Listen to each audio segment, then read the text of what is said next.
Naked, like all good films, is about a lot of things. It's not, I don't think it's about one thing. I think it's a very probing dissertation on relationships, you know, not just sexual relationships or, but about the way that we interact with people, the way in which people, particularly in a city, find themselves so isolated. Where was you thinking of sleeping tonight? Dunno. Where did you kip down last night? In the park. Is that not cold? Aye. Where are you thinking of sleeping, like? Wherever I drop.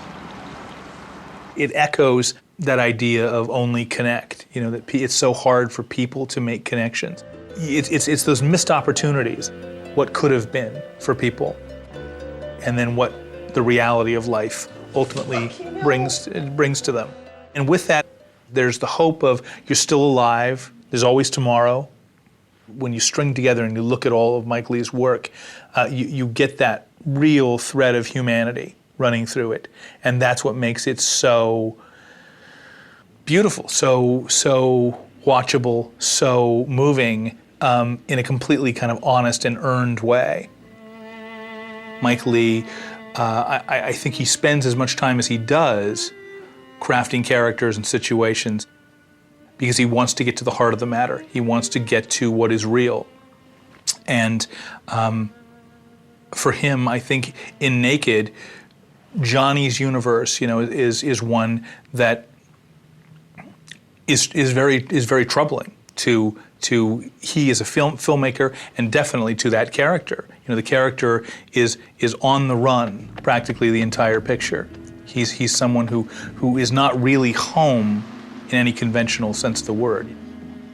It would be interesting to know what the initial impetus was to create that character of Johnny that seems now synonymous with David Thewlis. It really is one of those kind of actors bursting onto the screen in the way that Brando did in Streetcar Named Desire. What's the matter? Don't do that. What, that? That? David Thewlis just erupted in this part, and it's indelible, the mark that he made. You can't think of the movie without thinking of him. He virtually inhabits, not every frame, but it feels as if he leaves his, for want of a better word, residue. You know, he feels like he leaves a trail, you know, a mark. And part of that is the grime that he's wearing, and part of it is just the absolute ferocity with which he deals with life. And it's amazing how you can see it change on this actor's face, from fear to cynicism to hopefulness, you know, in the smallest ways. I think Thewlis in particular understands that unblinking camera. The camera, you know, unless there's going to be a cut, it sees everything. And he really understands that cardinal rule of acting, which is reacting. You know, a line ultimately is a prop. You have something to say. I have something to say. I have a cigarette, and God knows he smokes a lot of cigarettes in this picture. I have a drink. Actors love props.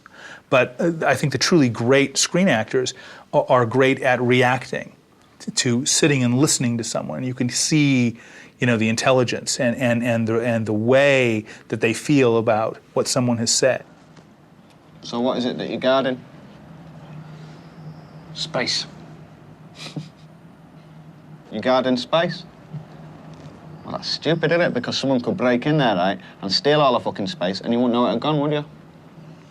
It's easy to think back to the film and remember all of the tirades, the kind of completely brilliant, maniacal, verbal tirades that he has about everything from, you know, the moon to cigarettes to the state of England. But it's really in that small behavior that you really start to see just how clever his performance is. Sorry, sir.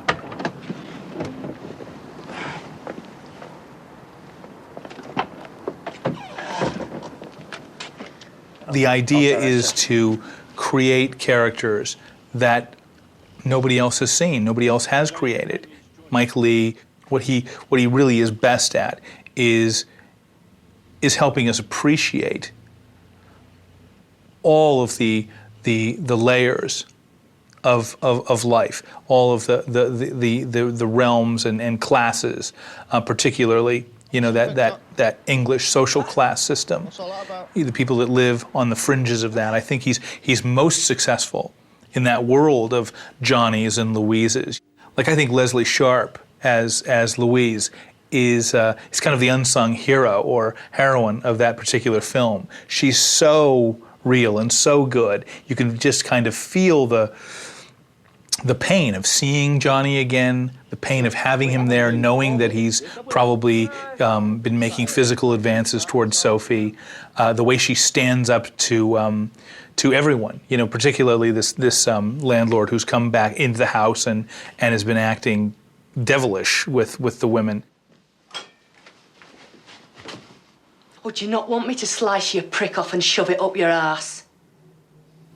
I just think she's quite an amazing actress. I remember seeing her years ago at the Royal Court in Carol Churchill's Top Girls, and I stopped her and wanted to say, you know, hello and just how great I thought her work was. And I'd followed her through Jim Cartwright's Road, which Alan Clark made a film out of, and I've just always been a fan of hers. And then seeing her in this movie was exceptionally nice, because I thought she had such a good role and really was such a strong support, you know, and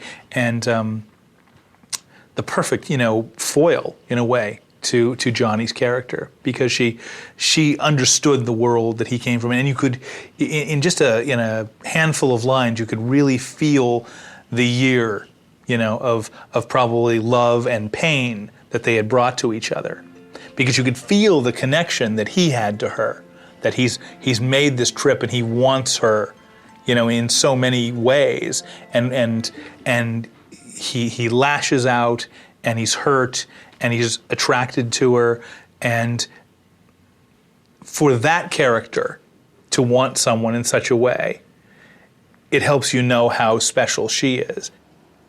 So what are you gonna do? What you gonna do? What are you gonna do? Dunno. Might go home for the weekend. Well, there's no place like it. Might not come back. Are you going back?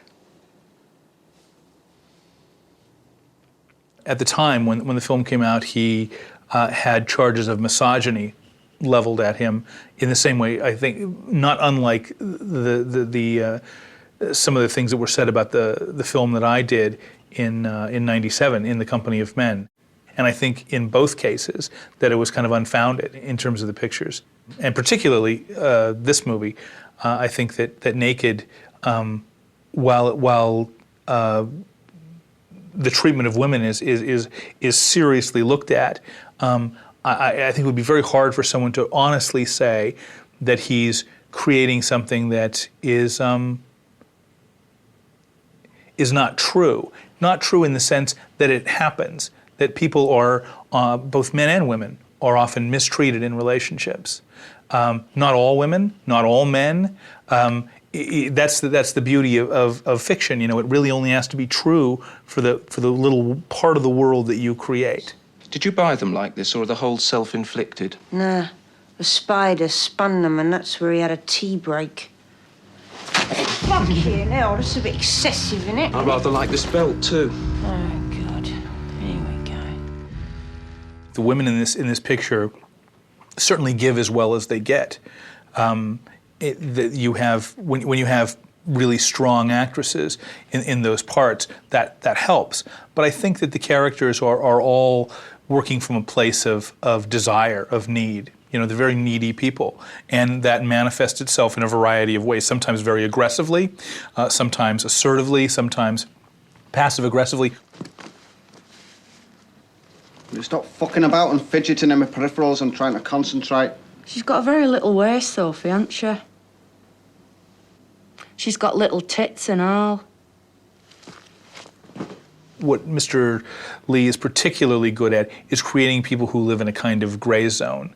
You know, they aren't good and bad people. They're people who make choices that are profoundly human and show them to be good and bad within an hour of each of those choices. They're people who are constantly searching, kind of reaching out, but are flawed. They're flawed and therefore human, and so for me, very easy to understand and to feel compassion for. You've got a very sad face. Have I?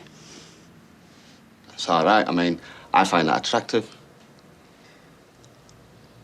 But that's me. The key ingredient for me is interest, that they hold my interest. Not that they're good or bad or funny or sad, but that they're interesting. And he creates worlds that are profoundly interesting. It's a bleak portrait of life, but it's infused with a real humanity.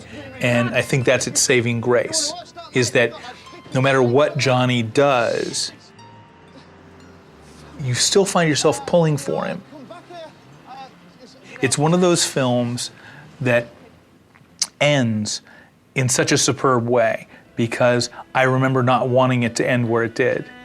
As I watched it, I thought to myself, a little voice started in going, oh God, he's not going to end it here. It's not going to end. Yep, here it is, it's over. There's a lot of talk about the present and the future and the past in this picture, and I think that he lives by that. He realizes that we're always in that moment, and that there will be a continuing present for Johnny, that wherever he is, he'll be causing a certain amount of unrest. He's a troubled soul, but he's a soul who, on the positive side, is always searching.